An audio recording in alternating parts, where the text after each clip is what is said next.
त्यो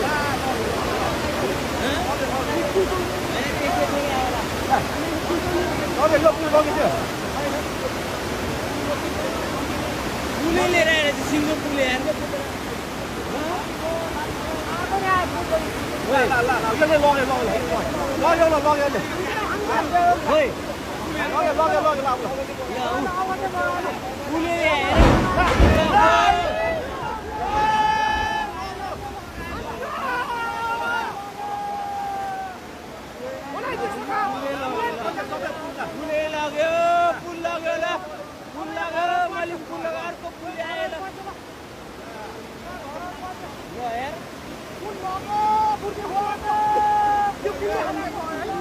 दुईटा पुल आयो एउटाले बङ्गाइले एउटाले लयो पुल लग्यो अब कति वर्ष